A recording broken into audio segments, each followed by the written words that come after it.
प्यारे बच्चों नमस्कार। मैं संजीव, आप देख रहे हैं नोटबुक बीएसएफ एचसीएम। इसके बेटा फिजिकल का रिजल्ट आ गया है और फिजिकल का रिजल्ट लगभग तभी आया है जैसा कि हमने एक अंदाजा लगाया था। ठीक है, अब इसमें आपके जो प्रश्न क्या रहेंगे, इसमें यह है कि भाई कितने गुणा बच्चों को पास किया गया है, रिटर्न आपका कब होगा, सितंबर में, अक्टूबर में या नवंबर में, आपका टारगेट क्या रहना चाहिए और आपका सब्जेक्ट वाइज टारगेट क्या रहना चाहिए। इन चीज़ों पे हम चर्चा करेंगे। पर एक बार मैं पहले बता दूं, जो हमने अंदाज़ा बताया था आपको पिछली बार का, मैंने बताया था आपको बीएसएफ एचसीएम में तकरीबन मार्केट में ये अफवाहें गर्म थी कि जून में ही रिटर्न हो जाएगा। जब जून निकल गया तो बोले जुलाई में रिटर्न होगा, जुलाई जब निकल गया तो बोले अगस्त में रिटर्न होगा। चलता रहा और आप बच्चे बहुत परेशान रहे। कई बार आप लोगों ने मेरे ऊपर भी प्रेशर बनाया कि सर सिलेबस कैसे पूरा होगा, पेपर तो अभी हो रहा है। मैंने उस टाइम कहा था कि बेटा पेपर अभी नहीं होगा। अगर आप पिछली सारी चीज़ों को थोड़ा सा याद करना चाहें तो आपको अंदाज़ा लग जाएगा कि सबसे ऑथेंटिक इन्फॉर्मेशन आपको किस चैनल पे मिली। मैं नाम नहीं लूँगा, आप खुद सोच सकते हो। अब इसमें देखिए, मैंने ये कहा था कि जो बीएसएफ एचसीएम 2022 था, उसका जो फिजिकल था वो दिसंबर 2022 में हुआ था, उसका रिजल्ट मार्च 2023 में आया था। यानी कि फिजिकल का रिजल्ट में ही आपको 3 माह लग गए थे, 3 महीने फिजिकल के रिजल्ट में लगे थे। और उसके बाद रिजल्ट के बाद जो आपका सीबीटी हुआ था, रिटर्न एग्जाम, वो मार्च 2023 से जून 2023, यहाँ पे 3 महीने आपके फिर लगे थे। अब मुझे एक बात बताइए, आपका फिजिकल जो हुआ है वो मई में हुआ है। ठीक है, मई का मतलब मई एंड तक, यानी कि 2 जून तक आपका फिजिकल हुआ था। 2 जून के बाद आपका जो रिजल्ट आया है वो 1 सितंबर को आया है। अब मुझे दिन गिन के बता दीजिए, 2 जून से 2 सितंबर पूरे 3 महीने पूरे होते हैं। 2 जून से 2 सितंबर, 2 जून आपका लास्ट डे था फिजिकल का, 2 सितंबर तक 3 महीने पूरे होते हैं। 1 सितंबर की शाम को आपका रिजल्ट आया है, यानी कि ज्यादातर बच्चों को पता 2 सितंबर को लग रहा है रिजल्ट का। पूरे 3 महीने इन्होंने लिए, बिल्कुल पिछला पैटर्न फॉलो किया इन्होंने। अब बस एक काम करना है कि अब जो आगे रिटर्न की तैयारी करनी है उसमें एटलीस्ट उन चीजों पे ध्यान देना बंद कर दीजिए जो अब आपका पेपर सितंबर के पहले हफ्ते में, दूसरे हफ्ते में, तीसरे हफ्ते में करवाएंगे। चाहे तो उन चैनल्स को आप अनसब्सक्राइब भी कर सकते हैं, क्योंकि उससे आपका नुकसान ही होगा रोज का रोज। ठीक है, रोज के रोज आपके दिमाग में आपकी जो तैयारी है वो कभी ऐसे होगी कि आप 15 दिन के हिसाब से तैयारी करें, क्योंकि 15 दिन बाद पेपर है।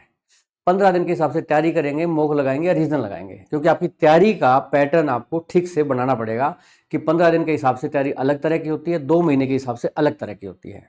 ठीक है, अब देखिए इसमें क्या करना है आपको। अब इन्होंने फिजिकल के रिजल्ट के बाद फिर 3 महीने में पेपर करवाया है।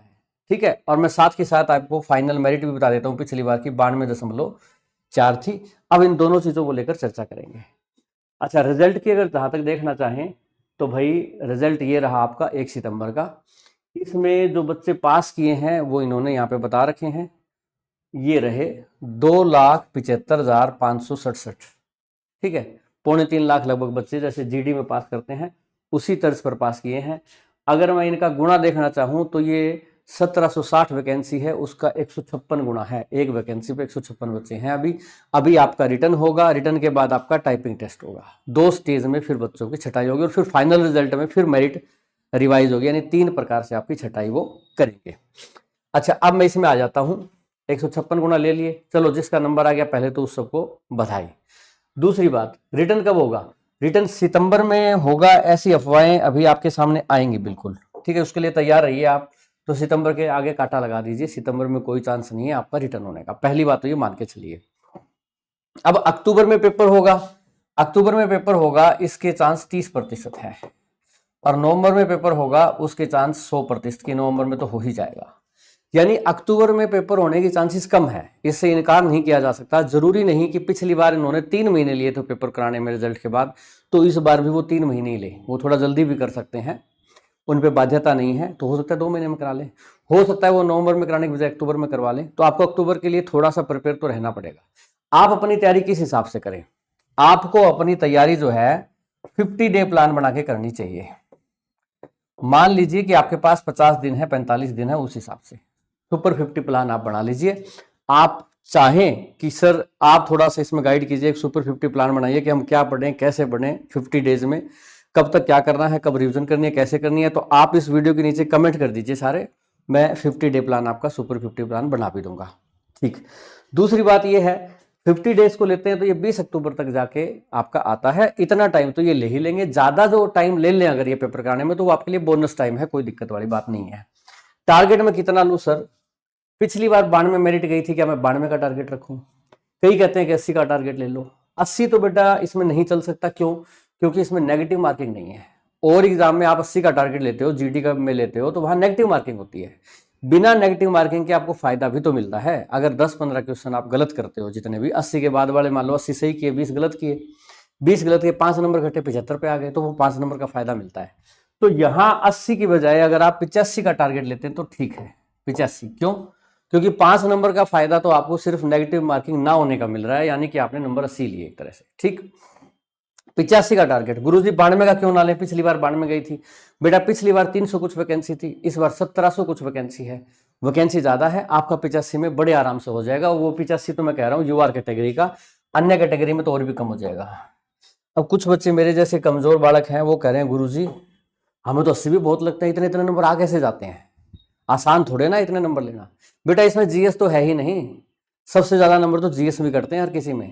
तो आप इसको अन्य एग्जाम से कंपेयर ना करें, जहां पे जीएस होती है वो नंबर आपके काट देती है। यहाँ सब्जेक्ट स्कोरिंग वाले हैं, मैथ 20 का है। अभी भी लिख लो, जिन बच्चों का सिलेक्शन होगा उनकी रेंज 17 से 20 की रहेगी। जिन बच्चों के मैथ में 17 से 20 के बीच में नंबर हो, कोई 20 भी लाएंगे उसमें, कई 17 भी लाएंगे, कई 18 लाएंगे, कई 19 लाएंगे। अब 12-13 नंबर मैथ में लाएगा तो वो उसका आज ही लिख के देख लो, मुझे बता देना कि सर ये मैथ में 12 नंबर लाया था और ये सिलेक्ट हो गया बीएसएफ एचसीएम में। 12 का नंबर तो जीडीवीडी किसी में भी नहीं आता। अच्छा, रीजनिंग की बात है, रीजनिंग 20 की आती है। 17 से 20 के बीच में स्कोर रहेगा बच्चों का जो सिलेक्शन में आएंगे। फाइनल मेरिट की बात कर रहा हूं मैं। क्लरिकल एप्टीट्यूड में मैं थोड़ा सा कम लेके चल रहा हूँ, 16 से 18 के बीच में मान लो उन बच्चों का स्कोर रहेगा। कोई बच्चे एक आधा एक्सेप्शनल 20 भी ला सकता है, क्योंकि इसमें इंग्लिश के कुछ क्वेश्चन आएंगे, इसलिए थोड़ा सा कम रहेगा स्कोर। कंप्यूटर की बात करूं तो 15 से 17 के बीच में, मतलब जो अच्छे बच्चे हैं पढ़ने वाले, वो नंबर लेके आएंगे। अब 10-12 नंबर कंप्यूटर में लाने से तो भला होगा नहीं। अच्छा, हिंदी की बात करें, हिंदी आसान है, मैंने 16 से 18 कम ही लगाए हैं, ज्यादा नहीं लगाए। 16 से 18 की रेंज में नंबर ले आएंगे। इसी रेंज को मैं टोटल मार दूं तो आपकी रेंज बनती है 81 से 93 कि 81 से 93 के बीच में वो बच्चे नंबर ले सकते हैं।